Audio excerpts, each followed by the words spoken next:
തിരിച്ചിപ്പോ ഇറങ്ങി. വണ്ടി ഞാനാ ഓടിച്ചത്. പക്ഷെ മിസ്റ്റേക്ക് ഓന്റെ ഭാഗത്തോ. ഓന്റെ വണ്ടിയും പോയി, എന്റെ വണ്ടിയും പോയി. വണ്ടി വെച്ചു. ഹായ്, തൊയ്യൂബ് യൂട്യൂബ് ചാനലിലേക്ക് ഏവർക്കും സ്വാഗതം. വിഷു ഒക്കെ ആയിരുന്നു. നമുക്ക് വീഡിയോ ഒന്നും ഇടാനൊന്നും പറ്റിയില്ല.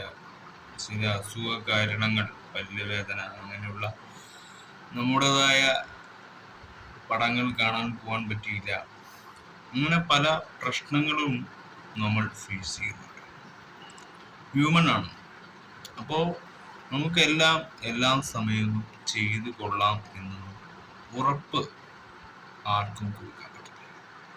യൂട്യൂബൊക്കെ എന്നും ചെയ്യണമെന്ന് ആഗ്രഹിച്ചാലും നമ്മുടെ വിഷമങ്ങൾക്ക് നമുക്കെന്നും അതിൻ്റെതായ പ്രശ്നം നേരിടുന്ന ഒരു സമൂഹത്തിലാണ് ജീവിക്കുന്നത്. പടങ്ങളായാലും വിവാദങ്ങളായാലും അതുപോലെ തന്നെയാണ് പരസ്പരമുള്ള തർക്കങ്ങൾ. നമ്മൾ റോഡ് സൈഡിലൊക്കെ നമ്മൾ വെറുതെ പോയി നിന്നാൽ പോലും തമ്മിൽ തല്ല്, അടിച്ചതിന് തല്ല്, രണ്ട് മുട്ടിയാൽ തല്ല്. അതുപോലെ തന്നെയാണ് ഒരു ആക്സിഡന്റ് ഇഷ്യൂ വരുമ്പോൾ അവിടെ സെലിബ്രിറ്റികളാണോ സാധാരണക്കാരനാണോ എന്നൊരു നോട്ടമില്ല. സപ്പോസ് ഓട്ടോറിക്ഷ എന്ന് പറയുന്ന ഒരു തൊഴിലാളികളാണ്, അവർക്കൊരു യൂണിയൻ ഉണ്ട്.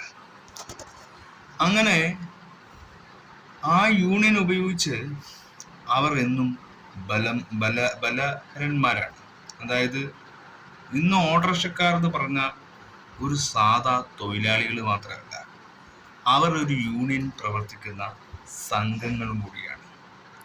പൊതുജനങ്ങളെ അവർ സഹായിക്കുന്നു, അവർ കൊണ്ടുവിടുന്നു. പക്ഷെ അവർ ചെയ്യുന്നൊരു ദോഷം മനുഷ്യനെ മനസ്സിലാക്കുന്നില്ല എന്നതാണ്. അവർക്ക് പണമാണ് ഈ പറയുന്ന തൊഴിൽ.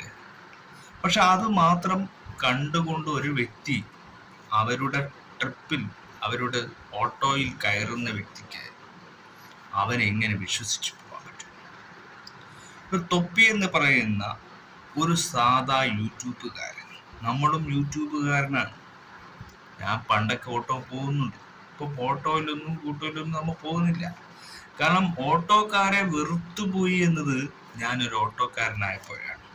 കാരണം ചിലർ പറയും നമ്മൾ ഓട്ടോക്കാരനായാൽ ഓട്ടോ ഓടിച്ച് ജീവിക്കാം, മണിച്ചേട്ടനൊക്കെ പറയുന്നത് കേട്ടിട്ടുണ്ട്.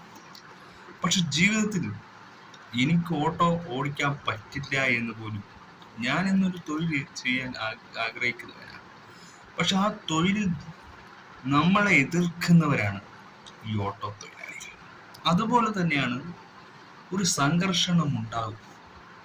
ഒരു സംഘർഷത്തിന് ആദ്യമായി നിന്ന് അടികൂടാനും തമ്മിൽ തല്ലാനും ഇവരെന്നും മുന്നിലാണ് നിന്നിട്ടുള്ളത്. എന്തിനു വേണ്ടിയാണ്? ഇവർ ചില വയസ്സന്മാരായിരിക്കാം, ചില ഒന്നും പറയാത്തത് യുവാക്കളായിരിക്കാം.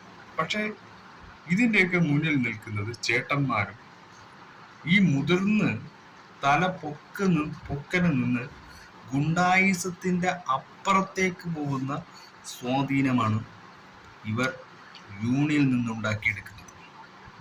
ഇവർക്കൊരു ഓട്ടോ രാഷ്ട്രീയമുണ്ട്, പൊളിറ്റിക്.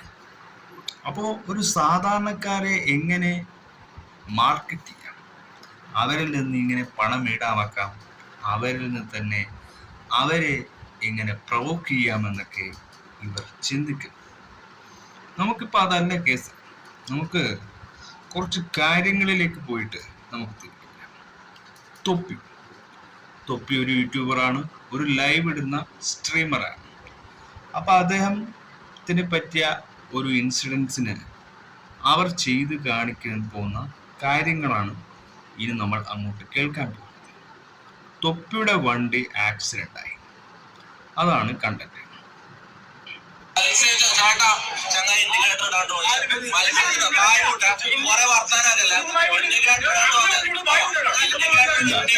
അതൊരു ഓട്ടോക്കാരൻ അതും ഒരു പ്രായമായ മനുഷ്യനാണ് ആ പറയുന്നത്.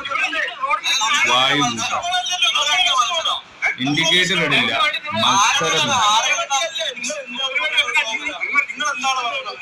ആരായിക്കോട്ടെ, തെറ്റ് അവരതാണെങ്കിലും ഇവരതാണെങ്കിലും ന്യായീകരിക്കാൻ അറിയുന്നില്ലല്ലോ.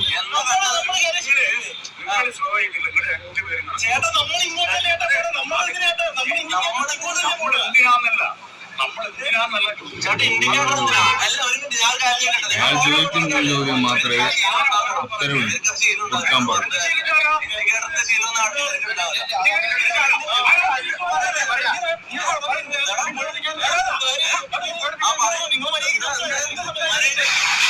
വണ്ടി അടിച്ച് ചങ്ങായി ഇൻഡിക്കേറ്റർ ഇടാണ്ട് ഓപ്പോസിറ്റ് വന്നോലെ ഇൻഡിക്കേറ്റർ ഇല്ലാണ്ട് കയറ്റി അടിച്ച് ഇറങ്ങി റോഡാണ്. എനിക്ക് മുന്നേന്ന് സംഭവിച്ചിട്ടുണ്ട്. പക്ഷെ അത് അവർ നല്ലൊരു പെരുമാറിയതിൽ നിന്ന് നമുക്ക് റോഡുകളിൽ നിന്ന് പറഞ്ഞാൽ റോഡുകളിൽ ആക്സിഡന്റ് ഉണ്ടാവും. നമുക്ക് റോഡ് അത്ര സുരക്ഷിതമൊന്നുമല്ല. എത്ര ഹൈവേ വന്നാലും എത്ര രാഷ്ട്രീയം മാറിയെന്ന് വിചാരിച്ചാലും നമ്മുടെ റോഡ് എന്നും ഒരു ട്രാവൽ ബ്ലോഗറൊന്നുമല്ല. പക്ഷെ ഞാൻ ആഗ്രഹിക്കുന്നു. പക്ഷെ എനിക്കതിനുള്ള വണ്ടികളോ ഉണ്ടെങ്കിലും ആ വണ്ടികളിൽ നിന്നും നമുക്ക് മല്ലു ട്രാവലിനെ പോലെയൊന്നും ട്രാവൽ ചെയ്തും പൈസ ഉണ്ടാക്കാനുള്ള വഴിയില്ല. അപ്പോൾ നമുക്ക് കോണ്ടന്റാണ് നമ്മുടെ അന്നം എന്ന് പറയുന്നത്. അപ്പോൾ ഇത് എനിക്ക് ചെയ്യണമെന്നല്ല, പക്ഷെ ഈ ഒരു ഇഷ്യൂ കാണുമ്പോൾ ഓട്ടോക്കാർ അതിന് നന്നായി പ്രൊവോക്കേഷൻ ചെയ്യാനുള്ള നേതൃത്വം. അവർ ഒരു ഓട്ടോക്കാരല്ല എന്നാ സത്യത്തിൽ. ഇപ്പോ നാട്ടിൽ ഓട്ടോ ഒന്നും വേണമെന്നില്ല. എല്ലാവരുടെ കയ്യിൽ അവരവന്റെ വണ്ടിയുണ്ട്. അവരവർക്ക് ആശ്രയിക്കാൻ ബസ്സാണെങ്കിലും ഇതേ ആറ്റിറ്റ്യൂഡാണ്. ഇവർക്കൊക്കെ ഒരേ ഒരു ആറ്റിറ്റ്യൂഡാണ്. മനുഷ്യനെ തിരിച്ചറിയില്ല, അവന്റെ മാനസികാവസ്ഥ കണ്ടറിഞ്ഞ് പ്രവർത്തിക്കില്ല എന്നതാണ്. എന്തുകൊണ്ട്? ഇപ്പൊ തൊപ്പി ലൈവ് ഇടുന്നു, തൊപ്പിക്ക് വരുമാനം ഉണ്ടാക്കാനുള്ള വഴികൾ നോക്കും. അത് മറുവശം. നമ്മൾ ഇപ്പുറത്തെ വശം എന്ന് പറഞ്ഞാൽ സാധാരണക്കാരൻ റോഡ് ജീവിക്കുന്ന സാധാരണ ലൈഫിനെ കുറിച്ചാണ് നമ്മൾ ചിന്തിക്കുന്നത്. അതും ഇതുമായി നമ്മൾ ഇവിടെ കലർത്തുന്നില്ല. അപ്പോ ഓട്ടോക്കാർക്ക് അവരവരുടെ സ്റ്റാൻഡിനെ അവർക്ക് ഞാൻ തന്നെ ഒരു കാലഘട്ടത്ത് ഓട്ടോ ഓടിക്കാൻ ശ്രമിച്ചപ്പോൾ അവർ എനിക്ക് ഓട്ടോ സ്റ്റാൻഡിൽ ഒന്ന് നിർത്തിവെക്കാൻ പോലുള്ള അവർ ആട്ടി ഓടിക്കുക. അവർ എന്നെ കൊല്ലും എന്ന് ഭീഷണിപ്പെടുത്തും. അത്രക്കും ഭീകരനാണ് കേരളത്തിലെ ഓട്ടോക്കാർ. അവർ ഓട്ടോക്കാരല്ല, അവർ ശരിക്കും യൂണിയനിൻ്റെയൊക്കെ സ്വാധീനത്തിൽ വളരുന്നവരാണ്. ഈ രാഷ്ട്രീയം പോലെ തന്നെയാണ് പക കൊണ്ട് നടക്കുന്നവർ, പക പോക്കുന്നവർ എന്നൊക്കെ പറയാം. അവരും ഗുണ്ടകൾ തന്നെയാണ്. അവരുടെ വണ്ടിയിൽ നിന്നും യാത്ര ചെയ്ത് സാധാരണ ഒരു സൊസൈറ്റിയിൽ ജീവിക്കുന്നവർ സുരക്ഷിതരായി വീട്ടിലെത്തുമെന്നതൊന്നും ഒരു വിശ്വസ്തതയൊന്നുമില്ല. അവർ കാശുണ്ടാക്കാൻ വേണ്ടി മാത്രം, അവരുടെ ജീവിത ചെലവിന് വേണ്ടി മാത്രം ആശ്രയിക്കുന്ന ഓരോ ലൈഫിൽ സാധാരണക്കാരനെ പട്ടിയുടെ വിലയാണ് അവർ കൊടുക്കുക. എന്നിട്ടല്ലേ സെലിബ്രിറ്റികൾക്ക് എല്ലാവരും മനുഷ്യരാണോ? എല്ലാവരും ആഗ്രഹിക്കുന്ന അവരുടെ മെച്യൂരിറ്റി, അവരുടെ വാല്യൂ വർദ്ധിപ്പിക്കാൻ തന്നെയാണ്. എന്നും ഒരു ഓട്ടോക്കാരനായി ജീവിക്കണമെന്ന് ആഗ്രഹിക്കുന്ന ആരുമില്ല. ഈ പൊതുസമൂഹം ഈ ഒരു ചിത്തഭ്രമം പോലെ കാട്ടിക്കൂട്ടുന്ന ഒരു വേസ്റ്റ് ചിന്താഗതിയിൽ നടക്കുന്നവരാണ്. അവർക്കൊന്നും മറ്റൊരുത്തൻ്റെ മനസ്സമാധാനം കളയുക എന്നത് അവരുടെ ഒരു സ്ഥിരം ഒരു തൊഴിലായി മാറിയിരിക്കുകയാണ്. ഇപ്പോൾ ഓട്ടോ സ്റ്റാൻഡുകളിലേക്ക് പോയാൽ അവരവിടെ തമ്മിലടി എന്ന് പറയുന്നതുണ്ട്. അവിടെ ഒരാൾ പോകാതെ മറ്റൊരാൾക്ക് പോകാൻ അവിടെ അർഹതയില്ല. എല്ലാവരുടെയും അവൻ്റെതായ ഓട്ടോറിക്ഷയിൽ അവനവനായി പ്രവർത്തിക്കേണ്ട സമയത്ത് നമ്മൾ എന്തിനു വേണ്ടി തമ്മിലടിക്കുന്നു? സ്വന്തം വീട്ടിലെ അന്നത്തിന് വേണ്ടിയല്ലേ ഇവനൊക്കെ ഈ റോട്ടിലിറങ്ങി പണിയെടുക്കാൻ ശ്രമിക്കുന്നത്? പക്ഷെ മറ്റുള്ളവർ പണിയെടുക്കാൻ ശ്രമിക്കാൻ പോയാലും അവന്റെ പണി മുടക്കാനാണ് ഇവർ ശ്രമിക്കുന്നുവെങ്കിൽ ഇവർ ഈ തെറ്റ് ചെയ്തിട്ടും ഇത് ന്യായീകരിക്കുന്നത് എന്തിനാണ്? അപ്പോ ഇവർ ഇൻഡിക്കേറ്റർ ഇടില്ല, ഇവർക്ക് പെട്ടെന്ന് ഓവർടേക്ക് ചെയ്യണം. ഇതൊക്കെ ഒരു ഓട്ടോറിക്ഷക്കാർക്കുള്ളത് തന്നെയാണ്. ഇതില്ല എന്ന് ഇവർക്ക് പറയാൻ ഒരു റോഡിൽ സഞ്ചരിക്കുന്ന ഒരു സഞ്ചാരി എന്ന നിലയിൽ നമുക്ക് സംസാരിക്കണം പൊതുജനങ്ങളോട്. കാരണം ഇത് തെറ്റാണ്. പരസ്യമായി ഓട്ടോ ഡ്രൈവർ ചെയ്യുന്ന ഈ തെറ്റ് പൊതുജനങ്ങൾ ഒരിക്കലും കാണാതിരിക്കരുത്. ഈ ഒരു സൊസൈറ്റി ഇവരെ ഇങ്ങനെ പാവങ്ങളുടെയും പണക്കാരൻ്റെ ആയാലും അവരുടെയൊന്നും നെഞ്ചത്ത് കയറ്റാനുള്ള ലൈസൻസ് അല്ല ഓട്ടോ എന്നത് ചിന്തിക്കാൻ ഓട്ടോറിക്ഷക്കാർക്കുള്ള ഒരു തിരിച്ചറിവ് നമ്മൾ നേടിക്കൊടുക്കേണ്ടതുണ്ട്. അവർ പലരെയും യൂണിയനെയും രാഷ്ട്രീയക്കാരുടെയും പോലെ കൂട്ടുകെട്ടുകൾ കൂട്ടി അവിടെ ഒരുത്തനെ അവനെ ഇല്ലായ്മ ചെയ്യാനുള്ള എല്ലാ നേതൃത്വവും കൊടുക്കുന്നത് അവൻ്റെ യൂണിയനിലെ ആദ്യത്തെ തലതൊട്ടവനായിരിക്കും. ലീഡർ എന്നൊക്കെ പറഞ്ഞ് അവരെ ഇളക്കിവിടും.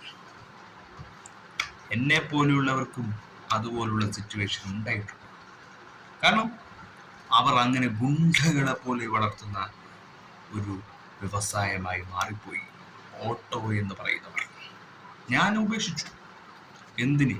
ഇങ്ങനെ ചത്ത് ജീവിക്കുന്നതിനെക്കാട്ടി നല്ലത് ഒന്നും ചെയ്യാതിരിക്കുന്നതാണ്. മനസമാധാനം കിട്ടണമെങ്കിൽ ഇവന്റെയൊക്കെ തല്ലുകൊണ്ട് ജീവിക്കേണ്ടി വരും. മനസമാധാനം കിട്ടുമോ? ഓട്ടോറിക്ഷ ഓടിച്ചാൽ അവൻ്റെ അന്നത്തെ അന്നം ജീവിച്ച് തീർക്കാമെങ്കിലും മനുഷ്യനായി പറന്ന് ജീവിക്കാനൊന്നും കഴിയില്ല. അവൻ്റെ ഉള്ളിലൊന്നും മനുഷ്യത്വമൊന്നുമില്ല. നമ്മൾ വ്ളോഗറായും യൂട്യൂബറായും അങ്ങനെ പോകാമെന്ന് കരുതി ഇന്ന് പോലും ഒരു റവന്യൂ വരെ നമ്മൾ നേടുന്നില്ല. കാരണം നമ്മൾ വരുന്ന ഒരു തലമുറയാണ് അങ്ങനെ കരുതുക. പക്ഷേ ഇതൊക്കെ കാണുമ്പോൾ തൊപ്പിയുടെ ഭാഗത്താണോ അയാളുടെ പ്രായമുള്ള വ്യക്തിയുടെ ഭാഗത്താണോ തെറ്റ് എന്നല്ല, അവിടെ ന്യായീകരിക്കാനുള്ള കോൺസിക്വൻസസ് ആണ് അവിടെ നടക്കുന്നത്. അവിടെ അതിനെ ന്യായീകരിച്ച് നിൽക്കാനും പലരുണ്ട്. തൊപ്പി പറഞ്ഞതിൽ ഏകദേശം കറക്റ്റാണ്. കാരണം തൊപ്പിക്ക് അവിടെ ന്യായീകരിക്കാം. തൊപ്പിക്ക് അങ്ങോട്ടാണ് അടി കിട്ടിയത്, ഇങ്ങോട്ട് അവൻ അങ്ങോട്ട് അടിച്ചതല്ല, ഇങ്ങോട്ടാണ് അടി കിട്ടിയെങ്കിൽ അത് അയാളാണ് സോൾവ് ചെയ്യേണ്ടത്. എനിക്ക് മിന്നാന്നൊരു ലോറിക്കാരൻ, പക്ഷെ അയാൾക്ക് അബദ്ധം പറ്റിയതാണ്. അയാൾ ബ്രേക്ക് ഒന്ന് മെല്ലെ ഇടിച്ചത്രേ, നമ്മുടെ വണ്ടിക്ക് ആക്സിഡന്റ് ആയി. പക്ഷെ അത് അദ്ദേഹത്തിന്റെ തെറ്റാണ്, അതെന്റെ തെറ്റാണ്. പക്ഷെ ആ തെറ്റ് അദ്ദേഹം അക്സെപ്റ്റ് ചെയ്യും. ആ തെറ്റ് അദ്ദേഹം അക്സെപ്റ്റ് ചെയ്യുമ്പോൾ അവരോട് നമ്മളൊന്നും പറയേണ്ട ആവശ്യമില്ല. അപ്പോൾ അങ്ങനെ ആയിരിക്കണം മനുഷ്യന്റെ ഒരു ഡീറ്റെയിലിംഗ് ആയ രീതി എന്ന് പറയുന്നത്. നമ്മളൊക്കെ ബ്ലോഗേഴ്സും ചാനലുകൾ ഓരോ കണ്ടന്റും ഇടുന്നവർ തന്നെയാണ്. നമുക്ക് റീസെന്റ് കണ്ടന്റ് അല്ലാതെ എന്നൊന്നും കണ്ടന്റ് ഒന്നും കിട്ടണമെന്നില്ല. ഇത് എക്സ്പോസായി നമ്മൾ എക്സ്ക്ലൂസീവായിട്ട് തന്നെ റിപ്പോർട്ട് ചെയ്യേണ്ടതാണ്. ഇതൊക്കെ അപകടം പിടിച്ചൊരു രീതിയാണെന്നത് മുന്നറിയിപ്പ് യാത്രക്കാർക്ക് കൊടുക്കണം. യാത്രക്കാർക്ക് മാത്രമല്ല, ഒരു സാധാരണക്കാരൻ്റെ മനസ്സിൽ ഇത്തരത്തിലുള്ള തെറ്റുകളെ ഊരിവിടുന്ന ഒരു സമ്പ്രദായത്തിലേക്ക് ഓട്ടോക്കാർ മാറി മറഞ്ഞു ജീവിക്കുന്നവരുണ്ട്.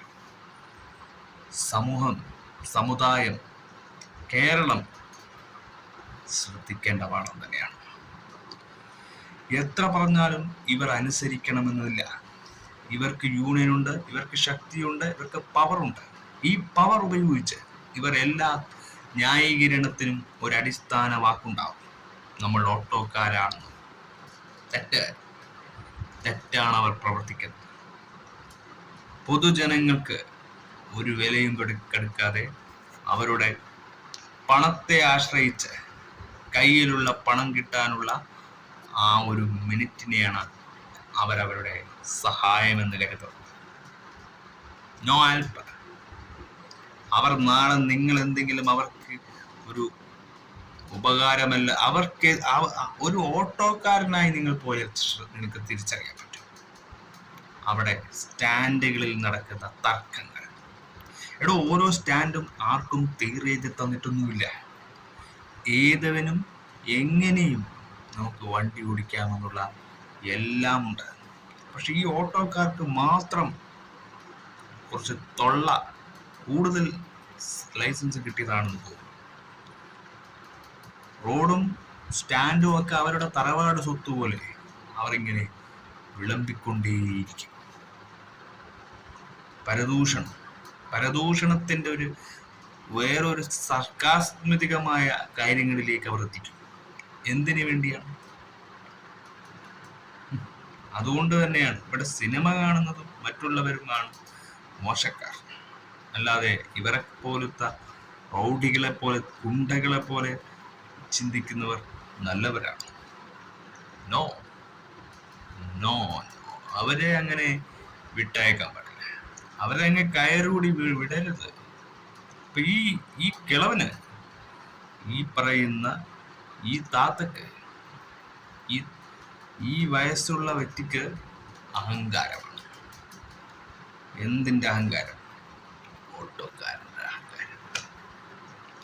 പണം, ഇവരുടെ കയ്യിലാണ് പണവും ചില്ലറകളും ഉള്ളത്. ഇല്ലെന്ന് പറയാൻ പറ്റും. കണ്ടക്ടറിന്റെ കയ്യിലുണ്ടാവും, ഓട്ടോക്കാരന്റെ കയ്യിലുണ്ടാവും, പമ്പിന്റെ കയ്യിലുണ്ടാവും. പണം ഇവർക്ക് ബാങ്ക് സർവീസ് പോലെയാണ്. അപ്പോൾ പാവങ്ങളെ കയ്യിലും സാധാരണക്കാരന്റെ കയ്യിൽ നിന്ന് പിടിച്ചു വാങ്ങുന്ന പോലെയാണ് ഇവർ പിടിച്ചു. ഇതൊരു അസറ്റല്ല. ജീവിതത്തിൽ നമുക്ക് അവർക്ക് അസറ്റായിരിക്കും, പക്ഷെ നമുക്കത് വേസ്റ്റ് ആയിട്ടുണ്ട്. നമ്മുടെ നാടിന്റെ ഈ യാത്ര എന്ന് പറയുന്നത് സന്തോഷകരമാക്കാനാണ്. പക്ഷെ അവിടെ എന്നും ഒരു ഫോൾട്ടുണ്ട്. നിയമത്തെ എതിർക്കുന്നവരാണെന്നാണ് ഞാൻ ചിന്തിക്കുന്നത്. അതുകൊണ്ടാണ് പൊതുസമൂഹത്ത് തൻ്റെതായ സ്വയം തൊഴിൽ ചെയ്യാൻ പോലും അർഹതയില്ലാത്തൊരു കാലഘട്ടത്തിലേക്ക് ഇനിയും എത്തിക്കുന്നു ഈ ജനത്തെ. സ്വന്തമായി ഒന്നും ചെയ്യാൻ കഴിയാതെ പെട്ടുപോകുന്ന മനുഷ്യർ, അത്തരത്തിലുള്ളവരാണ് നമ്മൾ സാധാരണക്കാർ. ആ സാധാരണക്കാരൻ്റെ പ്രശ്നം സോൾവ് ചെയ്യണമെങ്കിൽ ആരെ കാണണം? ഒന്നിനും ഒരു പ്രതിവിധിയില്ല ഈ കേരളത്തിൽ. ഇവനെ പോലുള്ളവർ തൊപ്പിയെയും മറ്റുള്ളവരെയും ഒക്കെ എല്ലാവരെയും ഇൻക്ലൂഡഡ് ആകുന്ന കേസാണെങ്കിലും തൊപ്പി അവിടെ നിരപരാധിയാകുമ്പോൾ ഓട്ടോക്കാർ തന്നെയാണ് ഈ ഇൻസിഡന്റ് ഉത്തരവാദി. അതുകൊണ്ട് ഓട്ടോക്കാരോട് പറയുക, അടങ്ങ്, കൂടുതലങ്ങ് സ്മാർട്ടാവരുത്. അതിൻ്റെ ആവശ്യമില്ല എന്ന് തന്നെയാണ് പൂർണ്ണമായും പറയണം. നില്ല് എന്ന് തന്നെ പറയണം. വയലൻസ്, ഇതും ഒരു വയലൻസിന്റെ അതിനെ പ്രൊമോട്ട് ചെയ്യുന്ന ഒരു രീതി തന്നെയാണ്. അവിടെയും തർക്കങ്ങൾക്ക് ഒരു ക്ഷാമവും സംഭവിക്കുന്നില്ല. രാജ്യദ്രോഹം പോലെയാണ് ഇവരെ പരിസരം മറന്നു കളഞ്ഞാൽ നൈബേഴ്സ് കാണിക്കുന്ന ഈ അതിരില്ലാത്ത ചങ്കൂറ്റത്തിന്റെ ഫയർ ഇവർ കത്തിക്കുന്നു. നാട് എന്ന് പറയുന്നത് സമൂഹത്തെയാണ്. ആ സമൂഹം ലജ്ജിക്കുന്നതാണ് ഇത്തരത്തിലുള്ള രീതികൾ എന്നത് നമ്മൾ മനസ്സിലാക്കേണ്ടത്. ഇപ്പോ ഈ ഒരു ഇഷ്യൂ ഭയങ്കരമാണോ എന്ന് പറഞ്ഞാൽ നമ്മുടെ രാജ്യത്തിന്റെ ഇഷ്യൂ ഒന്നുമല്ല, ഒരു സൊസൈറ്റിയുടെ ഇഷ്യൂ ആണ്. അപ്പോ തൊപ്പിക്ക് എവിടെ സംഭവിച്ചോ, അത് ഏത് സ്ഥലത്ത് സംഭവിച്ചോ എന്നതല്ല നമ്മുടെ കണ്ടന്റ്. നമ്മൾ ഓട്ടോക്കാരാണ്. ഈ ഓട്ടോക്കാർ കാണിക്കുന്ന ഈ ഓവർ സ്മാർട്ട്, എന്തിനും പോകുന്ന യൂണിയനിന്റെ ഒക്കെ ചങ്കൂറ്റം പിടിച്ചുകൊണ്ടുള്ള ഈ അട്ടഹാസം, അത് എന്തിനു വേണ്ടിയാണത് ചിന്തിക്കാൻ ഇവർ വൈകുന്നുണ്ട് എന്നാണ് അതിന്റെ യാഥാർത്ഥ്യം. Not interest topic. ഇത് ഒരു ജനങ്ങൾക്ക് ഇഷ്ടപ്പെടുന്ന ഒരു ടോപ്പിക്കല്ല. ഒരു ഇൻസിഡൻറ്റിന് അതിനെ ഒഴിവാക്കുകയും അതിനു വേണ്ടി എന്തെങ്കിലും അതിനൊരു സൊല്യൂഷനാണ്. അതിനപ്പുറം അവിടെ അടിസ്ഥാന വർഗങ്ങൾക്കപ്പുറം ഒരു മനസാക്ഷി കുത്തില്ലാത്ത മാനസികമായ ശാരീരികമായ പ്രവർത്തനങ്ങളാണ് ഈ സൊസൈറ്റിയുടെ നാശത്തിൻ്റെ തുടക്കം. എന്നും ഇതിവർ ജീവിതത്തിൽ ലൈഫ് ടൈം കൊണ്ട് നടക്കുകയാണ്. ഇത് മാറും. അതുകൊണ്ടാണ് പറയുന്നത്, ഒരു സൊസൈറ്റി നൽകണമെങ്കിൽ ഒരു സമൂഹം തന്നെ, ഒരു സൊസൈറ്റിയെ നന്നാക്കണമെങ്കിൽ ഒരു സമൂഹം തന്നെ ചിന്തിക്കണം. അവിടെ ഇന്ത്യൻ പ്രധാനമന്ത്രിയും ഇന്ത്യൻ രാഷ്ട്രപതിയും ഒന്ന് തമ്മിൽ തർക്കം ചെയ്യേണ്ട അവിടുത്തെ ഒരു പഞ്ചായത്ത് ഭരണക്കാർ ചിന്തിച്ചാൽ അവിടുത്തെ നീക്കുപോക്കിന് ഒരു സമാധാനം കണ്ടെത്താൻ കഴിയും. അതിന് മുഖ്യമന്ത്രിയോ പോലീസുകാരെയോ ഒന്നും വിളിക്കേണ്ട ആവശ്യമില്ല. അവിടുത്തെ യൂണിയനെ നിയന്ത്രിക്കുന്നവൻ തന്നെ അതിനൊരു ഫുൾ സ്റ്റോപ്പ് ഇടണം. പാവങ്ങൾക്ക് ജീവിക്കാൻ വേണ്ടി തൊന്തരവ് ജീവിക്കുന്ന ഈ ലോകത്ത് ഇങ്ങനെയുള്ള അടിസ്ഥാനമില്ലാത്ത ആക്സിഡന്റുകളും അപകടങ്ങളുമൊക്കെ ഈ മനുഷ്യരാശിയിൽ ഉണ്ടാവും. മനുഷ്യരാണ്, ഉണ്ടായി. നമുക്കും പറ്റുന്നില്ല അപകടങ്ങൾ. അപ്പോൾ ഓരോ അപകടങ്ങൾക്കും ഓരോ തർക്കത്തിലുള്ള വഴി എന്നതാണ് ഓട്ടോക്കാരൊക്കെ ചിന്തിച്ചു കൂട്ടുന്നത്. അവർ ചെയ്യുന്നത് പാപങ്ങളല്ലേ എന്നത് ഓർക്കുക. നീ പോടാ അങ്ങനെയൊക്കെ പറഞ്ഞുള്ള ഒരു വെല്ലുവിളിയാണ്. അവർ ചെയ്തത് തെറ്റാണോ? അവർ നിയമം പാലിക്കുന്നുണ്ടോ? ഇതൊക്കെ ചിന്തിക്കുന്നതിന് കാക്കി എന്നതിൻ്റെ ബലം അവരവിടെ ഉപയോഗിക്കുന്നുണ്ട്. സത്യത്തിൽ അത് ഇല്ലീഗലാണ്. ഇല്ലീഗലായ കാര്യങ്ങൾ നടക്കുന്നുണ്ട്. ഇവർ ഗുണ്ടകളോ റൗട്ടികളോ ആണ്. അങ്ങനെയെങ്കിൽ ഇവരുടെ വണ്ടിയിലൊന്നും ആരും കയറാനോ ഇവർ തൊഴിലാളികളായി നിലനിൽക്കാനോ പാടില്ല. ബസ്സും ഒരു മത്സരത്തിൻ്റെ അടി കൊണ്ട നമ്മൾ തന്നെ ജീവൻ ഒടുക്കേണ്ടി വരും. അവർ നമ്മൾ ഇടിച്ചെന്ന് പോകും. ബസ്സുകാരും ചെയ്യുന്നത് തന്നെയാണ്. No respect customers. അപ്പോൾ കസ്റ്റമറെ റെസ്പെക്ട് ചെയ്യുക, ജനാധിപത്യത്തെ റെസ്പെക്ട് ചെയ്യുക. എന്നിട്ട് ഇവിടെ ഒരു നിലപാടില്ലായ്മ ഉണ്ടാക്കി കളിക്കരുത്. എന്തിനും ഒരു നിലപാടില്ലാത്ത വാക്കുകൾ പ്രയോഗിക്കുമ്പോൾ അവിടെ ചുരുളയുന്നത് നിങ്ങളുടെ മുഖങ്ങളാണ് അയഞ്ഞു വീഴുന്നത്. ഓർത്താൽ